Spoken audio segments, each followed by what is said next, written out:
Então, vamos lá. Então, a parte do sistema renal. Lembra que eu falei para vocês que a gente tinha um aparelho justo-glomerular? Ele fica nessa região aqui, ó, dos encontros com a via eferente, com a via aferente e eferente, certo? A que chega, é a que sai. Então, lembra lá da ordem alfabética, né? A está chegando, é a primeira, né? Então, a via aferente está chegando. Então, meu aparelho justo-glomerular, ele está atuando nessa região, onde ele identifica, então, sódio e pressão e volemia. Aqui, então, é encarregado de produção de renina. E aí é onde vai acontecer a produção da renina, né, do ZIEC, para converter, né, em aldosterona, e a aldosterona vai atuar aqui, ó, no tubo contorcido distal, né, tubo contorcido distal e no ducto coletor. Certo? O que vai acontecer? Quando o rim está filtrando aqui, o néfro está filtrando, vai passar água, né, nutrientes, proteína vai passar? Não. Por isso que a gente vê se a paciente tem proteinúria. Se tiver, ela tem problema renal, porque ela não pode, então, passar. Aí ela elimina a creatinina, creatinina, proteínas de baixa densidade, como a albumina, creatinina consegue ser eliminadas um pouco e filtradas. Quando? Por que o meu marcador renal é creatinina? A creatinina e a albumina, né, que são as duas que podem ser eliminadas. Quando o meu rim não está funcionando direito, eles param de ser eliminados, né? Então ele começa a ser mais reabsorvido. Se é mais reabsorvido, tem um aumento de creatinina e aumento de albumina. E aí é onde eu vejo que o rim dele não está filtrando normal e eu tenho insuficiência renal. E aí é onde eu vou identificar qual o grau de taxa de filtração glomerular, certo? Por quê? Porque o rim sai, ó, a água sai aqui, filtrou, água com nutrientes, íon, potássio, glicose, tudo aqui. Aí ele começa a ser reabsorvido. Então, quando chega aqui, a pressão aumenta, eu tenho, então, uma filtração aqui, mas muita coisa vai. Aí eu tenho que sair o quê? Absorvendo. Tá vendo que o meu capilar eferente, ele vai dando volta, então? Tá caindo toda hora? Vê se... Ah, é a sua? Não, então beleza. Qualquer coisa vai falando aí. Então, olha. Então, o meu rim, ele joga e ele depois sai absorvendo. Observa que o capilar sai dando volta ao meu glomero. Por quê? Para reabsorver, ó. Reabsorver o que não é, acaba vindo, acaba trocando aqui para poder, ó. Entra aqui, acaba saindo um pouco aqui. Aí na alça de Helen, eu tenho a maior absorção de íons. Então, eu observo que eu tenho o quê? Grande quantidade de reabsorção, tanto na parte descendente como na parte ascendente, né? Observe que a parte ascendente, ela é maior a espessura, então, onde eu tenho grandes atuações, onde os diuréticos de alça atuam. E eu tenho o ducto coletor, né, a túbulo distal. O túbulo distal, ele acaba tendo troca aqui, e é onde os meus tiazídicos atuam, né? E aqui eu tenho, então, o ducto coletor, e aqui eu tenho a atuação também da aldosterona nessa região, e da amilorida também, para fazer a troca. Então, eu atuo com medicamentos diuréticos baseando no quê? Nas proteínas de troca, nos canais, perdão, proteína não, canais de trocas iônicas, né? Então, esses canais de trocas, sendo cotransporte e contratransporte, é onde o meu diurético vai atuar, certo? O que acontece? Então, o tubo contorcido proximal, ele está na parte do córtex rim, e a parte da alça de Helen está na parte medular do rim. No rim, eu tenho em torno de 20 a 15 de 20 a 25% de absorção, observa do tanto de íons na alça de Helen. Por isso que o furosemida tem muito efeito, porque ele atua na alça de Helen, né? Aí eu tenho, então, o tubo contorcido distal, que aqui atua em torno de 3 a 5% da reabsorção de íons e água, e aqui no ducto coletor, em torno de 1%. Então, por isso que os diuréticos de alça são mais eficientes, porque eles inibem grande quantidade de íons e de absorção de água. E qual que são, então, a atuação? Observa. Vamos pegar, então, lá no tubo proximal, aqui. No tubo proximal, eu tenho quem? Eu tenho agora tem acetazolamida. Lembrou? Acetazolamida, acetalosamida, ela atua onde? Diretamente no tubo contorcido proximal, na bomba, a bomba aqui, ó, que vai o quê? Perdão. A bomba aqui, ela vai fazer tem um contrasporte e o contratransporte. Para o sódio entrar, observe que eu tenho o sangue de cá e o lume aqui. O sódio, ele entra para dentro e vai o quê? O hidrogênio para fora. Só isso? Não. A glicose também ela é absorvida aqui, só porque é com transporte. Para eu reabsorver a glicose de volta, vai glicose, vai sódio. Então, eu absorvo glicose e sódio nessa região, na parte proximal. Então, quando ele entra aqui, nas células epiteliais, né, do tubo renal, as mesangiais, essa acetazolamida inibe a anidrase carbônica, que é a enzima que converte o quê? O ácido carbônico, né? Aqui, ó, tá vendo, ó? Então, água e gás carbônico, que converte o ácido em ácido carbônico, que vai converter em bicarbonato, e o bicarbonato vai ser reabsorvido para o sangue, e o hidrogênio vai embora para a urina. Quando eu tomo acetazolamida, eu tenho inibição da conversão do CO2 em ácido carbônico. Se eu inibo o ácido carbônico, eu não vou ter a formação de bicarbonato e nem de hidrogênio. Opa, ué, então é eficiente, é muito eficiente. Só porque eu tenho alteração do pH renal, com aumento então, do pH, com aumento de infecções urinárias presente quando eu tenho aqui, e quando eu aumento aqui, ó, o sódio entrou e a glicose entrou. Para um efeito de alteração, o que acontece? Contra-transporte começa a diminuir, a absorção de glicose diminui, então eu tenho risco também de hipoglicemia. Então, a questão do medicamento, que acabava tendo alteração tanto do pH, como também da reabsorção, então, da glicose. Então, eu tinha uma modificação geral, e isso acabou não pegando. Então, a acetazolamida não foi uma droga de boa escolha, de boa indicação. Devido a isso, né, os efeitos colaterais são aumentados, então, aumento do pH urinário, né, que é o aumento de infecções urinárias. Os cálculos renais, que eu não comentei. Por que os cálculos renais aumentam? Né? Observa que eu tenho um aumento de excreção aqui, ó, urinária de quê? Bicarbonato. Quando eu tenho essa alteração, para eu não ter uma alteração da questão sanguínea, eu começo a ter um aumento de cálculos lá diretamente precipitando no rim. Aí é onde eu acabo tendo complicações. Então, devido a isso, a depressão de potássio, que está presente, acabou se não pegando, né? Então, o uso mais indicado é colírio. A gente tem o colírio para tratamento de glaucoma. O diurético de alça, né? Furosemida e torzemida, né? Sendo a torzemida mais potente, né?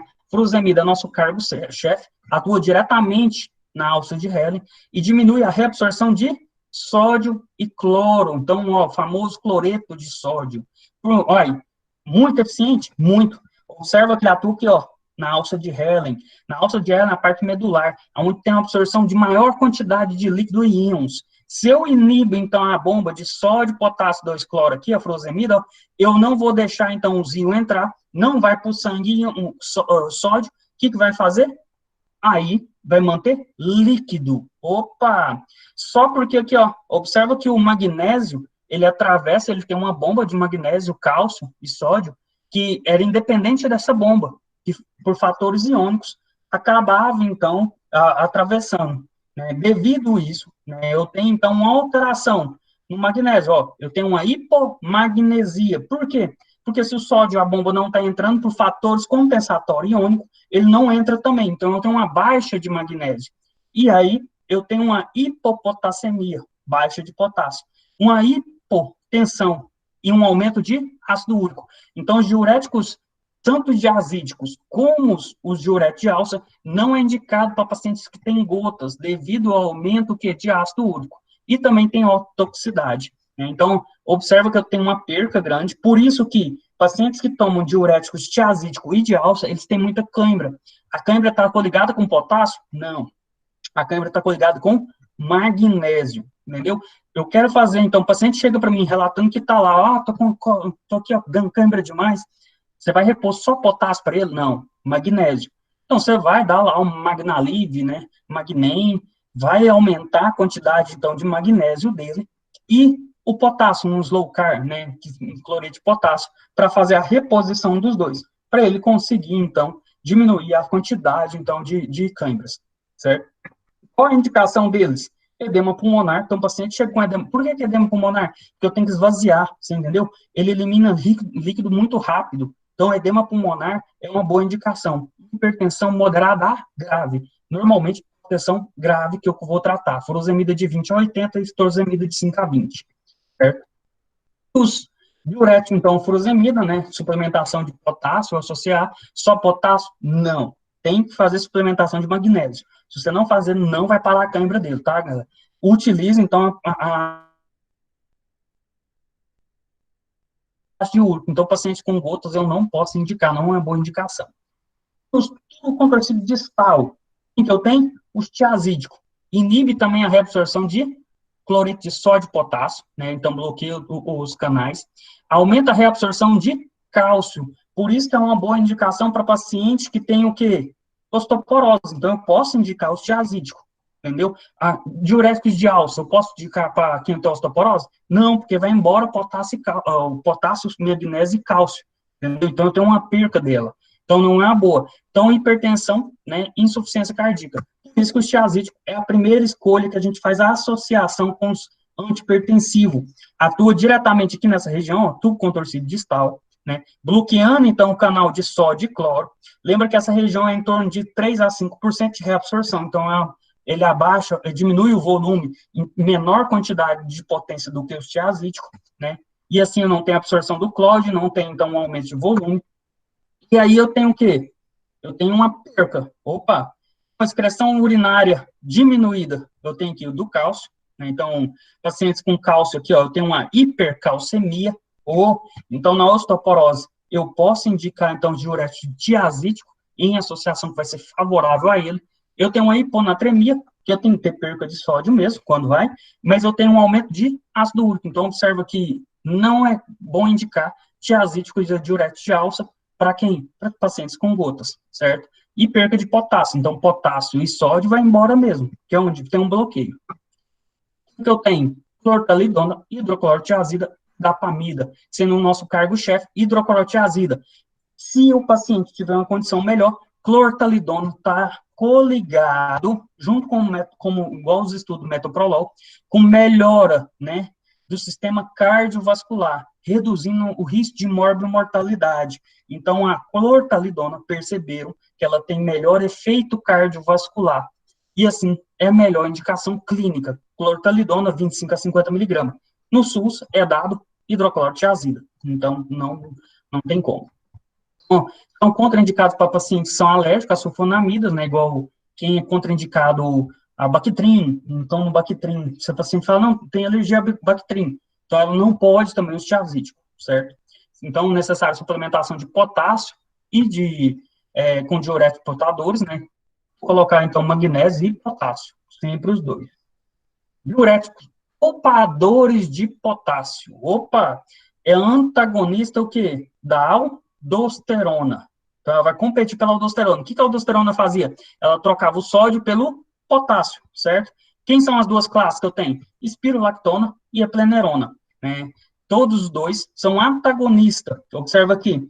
Eu tenho, então, o sódio e o potássio, ele faz a troca, né? Vai embora o potássio na urina e o sódio reabsorve para aumentar mais água. Se eu não tenho, então quer dizer que então, inibe essa troca, não vai ter a troca dos dois. Então, o sódio vai embora e vai embora mais água. Por isso, a espiractona é um dos poupadores de potássio. Do mesmo jeito que eu utilizo o quê? Os bloqueadores de receptores AT1, né? Losartana, espirolactona, todos eles poupam potássio. E a gente tem o amilorida e o triantereno, que ele inibe o fluxo de entrada do sódio, né, que cabe inibir na secreção de potássio, então são mais eficientes quando alterado na secreção da aldosterona. Então, a amilorida inibe um canal único, entra sódio, e assim não passa para dentro, né, do sistema vascular, então não absorve água. Então, é uma associação. Então, você pode associar, então, espirulactona com amilorida? Pode, o mecanismo de ação é diferente, né? Observa que é bem diferente, então por isso que tem medicamentos se associando. Então eu tenho quem? Lactona, 50 miligramas, 25, né? Todos eles são poupadores de potássio, né? Triantereno e amilorida. Sendo a amilorida muito utilizado, né? Principalmente com os beta-bloqueadores, com o captopril. A amilorida a gente tem várias associações medicamentosas. E a composição da urina, né? Então, aumento da excreção urinária de sódio e reabsorção, então, que a gente tem de potássio, que a poupador de potássio. O paciente não pode ser suplementado de potássio, por quê? Por risco de hipotassemia. Então, a hiperpolização e tem um ataque cardíaco reflexo. Mas o próprio nome já fala, poupador de potássio, para que eu vou repor? Então, não precisa. Certo? Combinações de tratamento, eu tenho o quê? Chazídicos com diurético de álcool. Quem que são os chazídicos?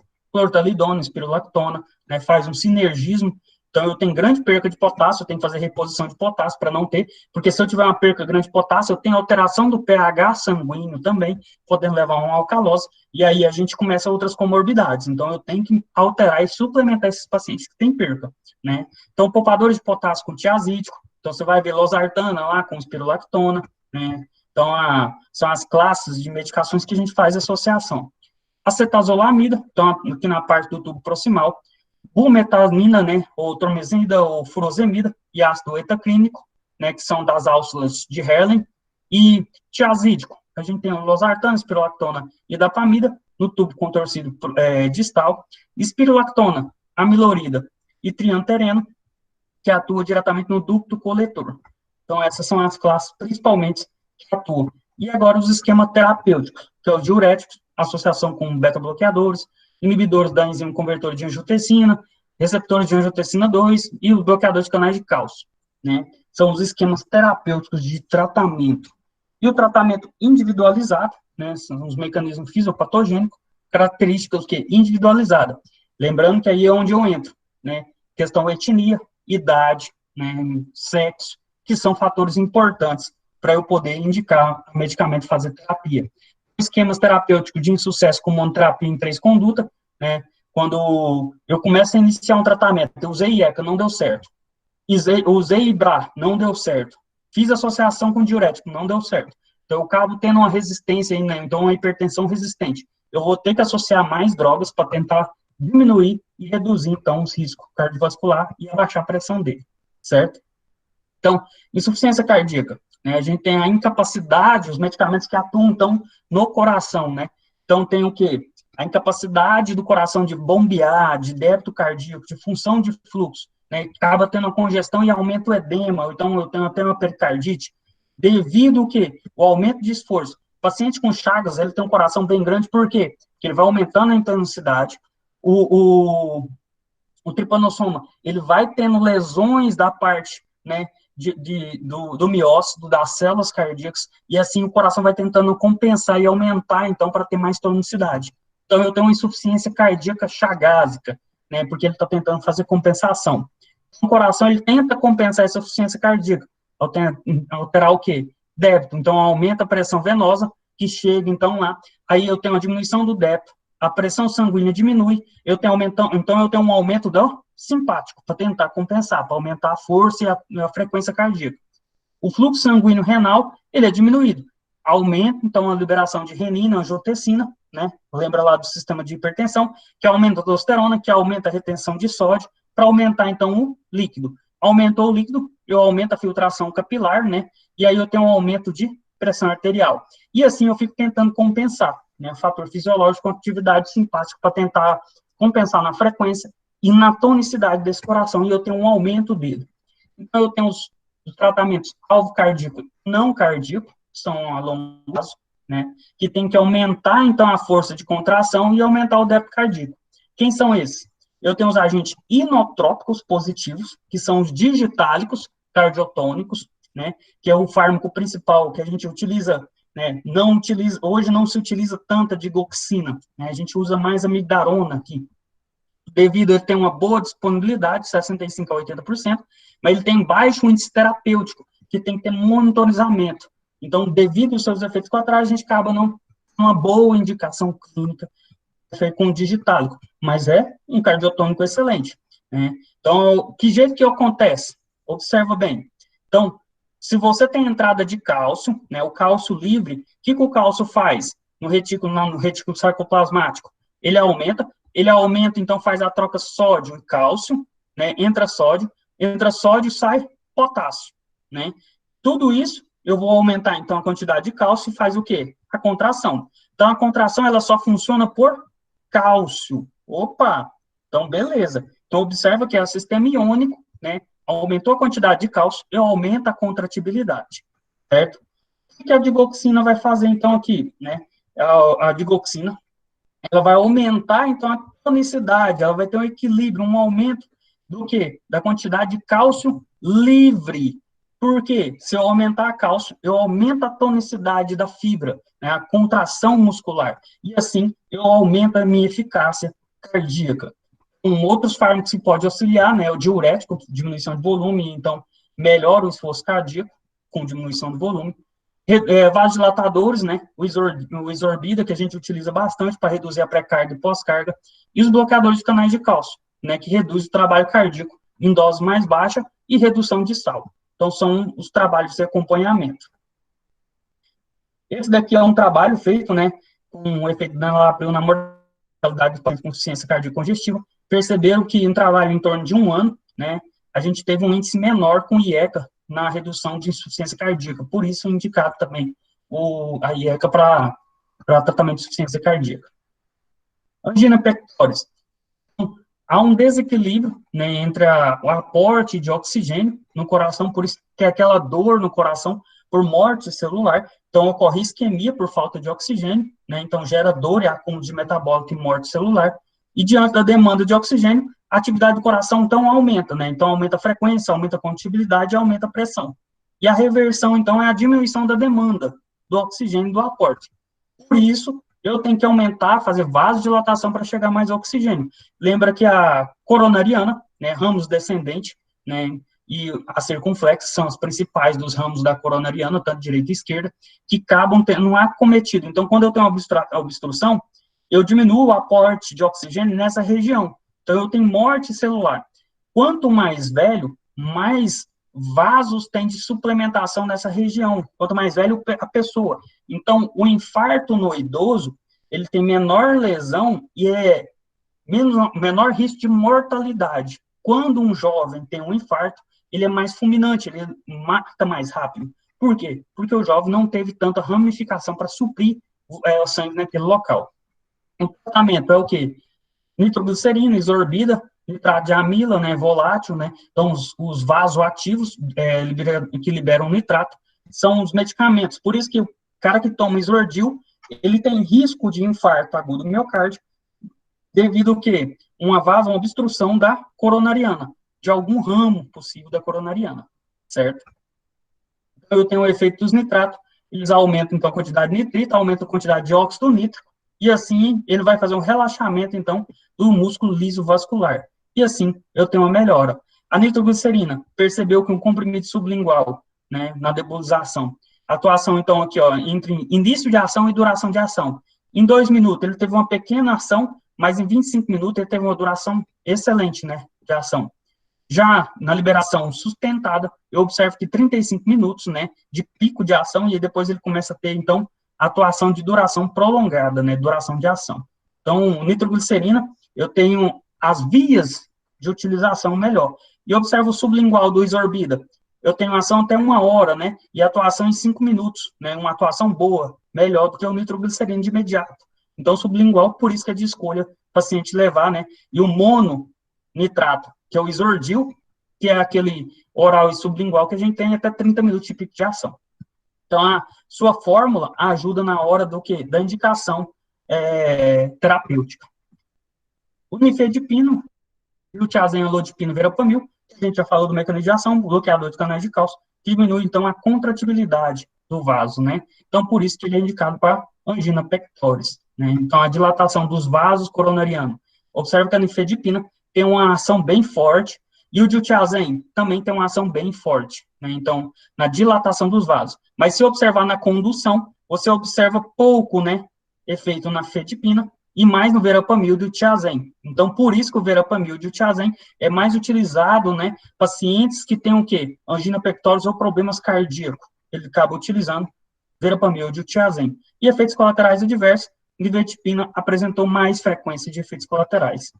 Então, a associação, então, bloqueador de canais de cálcio e beta-bloqueador, nifedipina e atenolol, né? Então, a gente não utiliza por causa dos riscos de hipotensão, não é uma boa a indicação, se o médico está indicando, tem a patologia e tem que manter um monitoramento devido ao risco, então, de hipotensão nesse paciente, né? E as combinações fixas que a gente tem no Brasil, nifedipina, atenolol, amlodipina, benazepril, que aí você já viu que é o bloqueador de canal de cálcio com IECA, bloqueador de canal de cálcio, bloqueadores de receptores de angiotensina, e as suas posologias, tá? Vou deixar, então, para vocês, mandar para vocês estudarem.